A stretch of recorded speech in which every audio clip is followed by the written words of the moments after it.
Good evening, Bermane Stiverne. Good evening. Thank you so much once again for talking to Bayloric TV.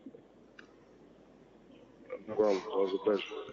Okay, Bermane, as you know, or it's come to your attention, that I did an interview recently with your trainer, Don House, and he was quite open about how he felt about your career up to becoming a champion, and how he felt that maybe things could be done differently. What are your thoughts on the things that were said in the interview?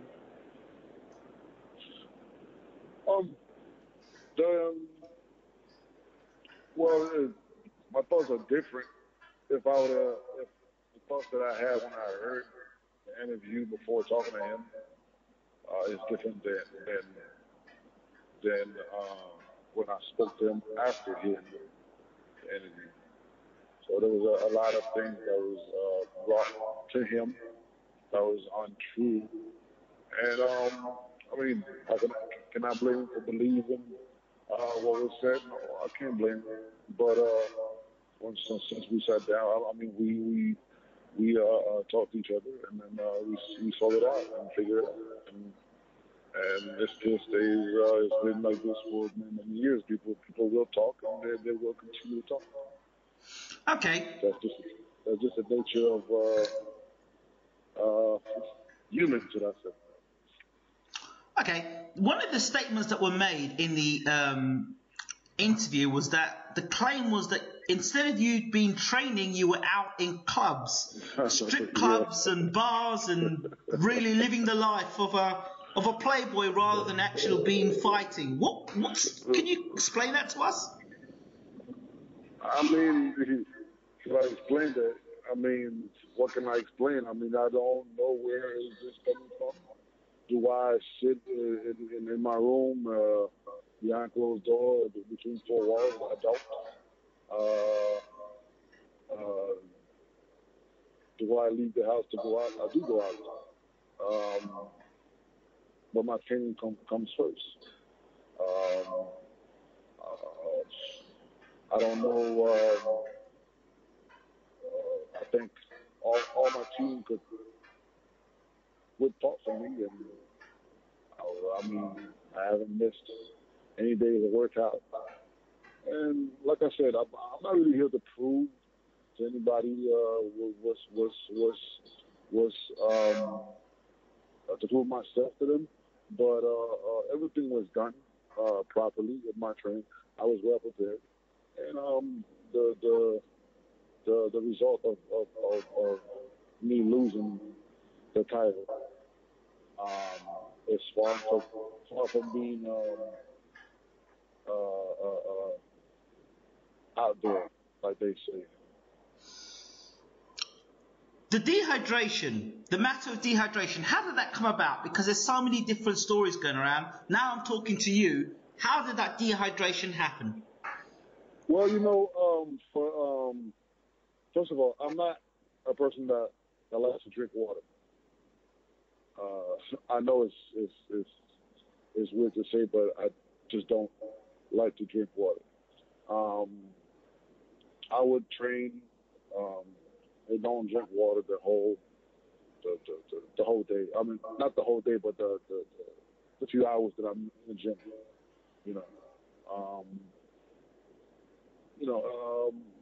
And the dehydration, so to speak, that particular incident happened when I checked in the hotel. You know, I was using the steam room that was in my room and the sauna, and I probably I wanted to be at a certain weight. I think I had to lose maybe 6 pounds or 7 pounds, and I did it using the sauna, and it really cost me. Right. It really cost me the fight, and it's not because, like I said, it's not because I didn't lose the fight because Deontay is a better fighter than me, without taking anything away from him. But I didn't lose the fight because he's a better fighter than me. I mean, like I said, it was my responsibility to be careful and not use like the steam rooms that I used before the weigh-in and all that. So, I mean, Don House also said that the whole weight, trying to lose weight as a heavyweight, he's asking, well, what does a heavyweight know about losing weight? That's the first thing. The second thing he said was the reason why you may have wanted to lose weight so desperately was because of the media attention around your weight and thinking that the lighter you came in, the better chance you had against Deontay Wilder. Did that have any sort of effect on your psyche, or was that just something you decided to do by yourself? No, not at all. I've been doing this for many years. I like to be at a certain weight before I fight. And this time I didn't do it like I usually do it, you know. So, you know, like I said, I chose the wrong way to lose the weight. I didn't think it was going to hurt me. It's not like in my mind, it's not like I had to lose 20 pounds or 10 pounds. So I didn't think it was going to hurt me. But it did. And, but it's not, it's nothing with the media. I've always done it. Always lost the weight because I like to be a certain weight. But, like I said, House was right, even when I'm at 245 or 250. And when we were in the gym, all I did was kicking ass in the gym, and I felt good. I felt great. I felt strong. It was just something that I always do. I always like to do, to be at that certain weight. Okay, but the question would be asked, and I've got to ask it: could that not have been done through natural training and maybe skipping and losing the weight rather than putting yourself in danger, which you did in the end? And almost... Right. Go ahead. Sorry, go ahead. Yeah. I mean, you've put yourself in danger basically by doing things in a not real natural way, trying to lose the weight. Yes, absolutely. Yeah. You know, this is a huge mistake that I've done, and like I said, not knowing that it was going to hurt me that bad, but it did. So now, you know, moving on, turning the page, and looking forward.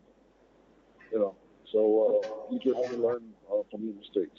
Okay, let's move on. Let's move on from that then. Okay, but there's one other thing that I have to ask you about is the legendary heavyweight champion of the world, former heavyweight champion of the world, Larry Holmes. He was on recently doing an interview. He spoke about two things. He mentioned about talking to somebody at your training camp, and said that they basically ignored him. What are your thoughts on this? Well, you know, when I met Larry Holmes, it was in the lobby at the MGM. It was nothing but love. I ran up to him and introduced myself to him. I was really happy to meet him. He was giving me a bunch of advice, and I was sitting there like a little kid and listening to him, to what he had to say to me. Personally, it was all with respect, and I was very pleased to meet the man. You know, he's one of my favorite fighters of all time. So when it comes to somebody in my camp that would do anything to disrespectful or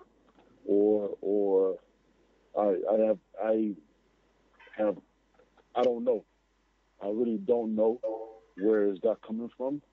I think if that's true, I think it's very disrespectful. I think it's very poor from that person. I would like to know who was the person that would do such a thing. But I mean, I would like to answer you, but I don't have the answer. Right. But personally, Larry Holmes, when I walked to him, it was nothing but respect and love. Okay. Other question I want to ask you about is Haiti. Got to ask the question because I mentioned that in the interview as well. In terms of since you became champion, did you ever go to Haiti? What happened with all of that? Yes, I did. We did go. I met the president, and it was a celebration. Great to hear. Now moving forward, and to close this really, because I think there's a lesson to be learnt in this, not just for myself as a reporter, but as a relationship between reporter and fighter, that there are rumours that are out there in the world, and the best thing to do is to come firsthand and to talk to the person about the matter. And it's very dangerous to report on rumours. So one of the main reasons why I decided to do this interview with you and to talk to you, Bermane, was to give you the opportunity to clear up any rumours that were out there and any misrepresentation of yourself, because that is not the intention of Bayloric or YTV. It is always to, allow the fighter to be seen in their best light and to put things right. Your thoughts? Right. I mean, I'm not a person that's going to defend myself every time somebody speaks bad or something negative about me. This is what it is. This is the world we live in, and especially what is boxing, basketball, golf, or whatever it is. There's always people that's there to criticize. I don't pay attention to that. But when it comes to the numerous sacrifices that I made for the sport, for somebody to, just spit on it or just think that I'm taking my career as a joke. I mean, it's kind of low. It's kind of, not really something that's pleasant to hear. Okay, good. So moving forward, Bermane, what happens now? Oh, what happens now is we back in the gym at 100 miles per hour. I am heading to Vegas in a few days to start my training camp. I actually start training maybe about 6 weeks ago, and we are going to be in the ring in July. Okay. Is that going to be in Europe or is that going to be in America? Well, I heard a lot of different names, different stories, so I don't have any confirmation to give you to sign a contract for the fight. So, are you looking to have a warm-up fight, or are we looking to be in a top 10 fight or something like that? Well, this is something that me, my trainer, and my manager will sit down this week and talk about. Okay. And whatever the case may be, we'll make sure that we're ready. And like I said, what I did the last camp or the last fight, all I did was I learned everything. I learned from the mistakes, and to be able to not have these mistakes again. Okay. So everything will be done like it was done for the first two areolas. There's a couple of things that we changed for this fight, and we're just going to go back to what we know. Okay. Basically.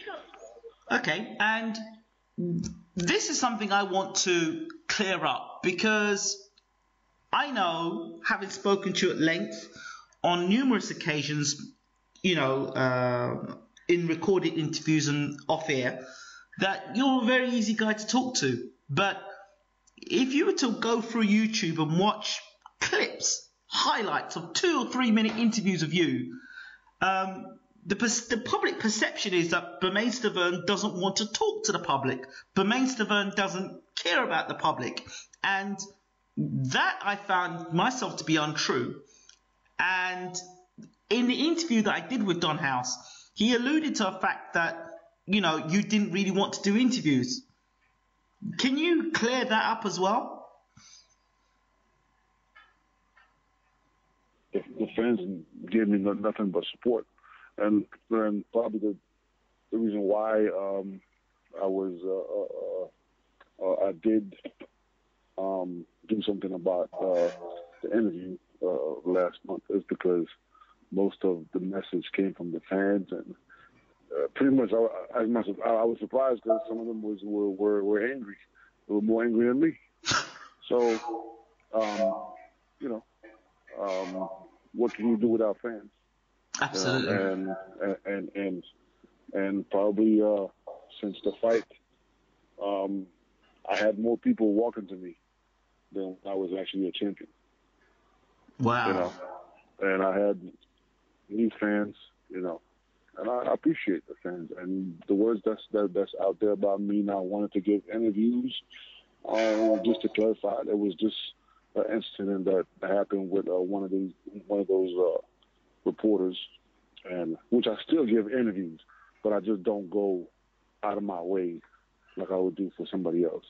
Right.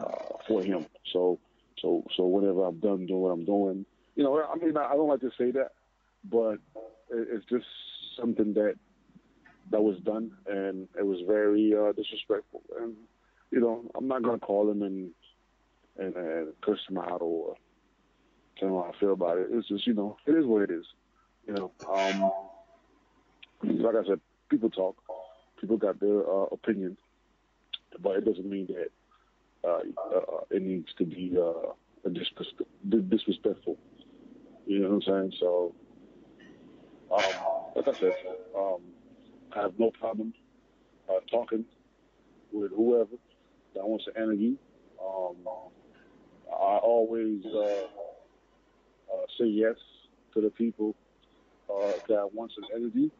If I don't give it, it's because I can't.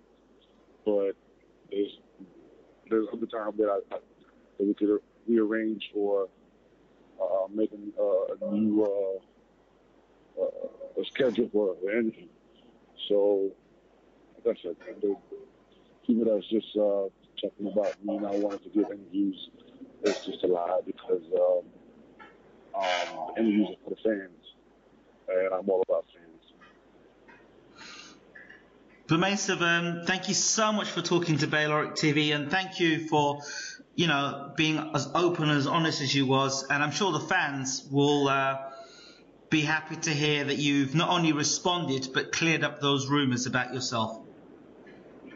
No problem, and I'm pretty sure it won't be the last time. So you just gotta get used to it. I think so. We're back in the gym, and we're back in the gym and back to the top. Absolutely.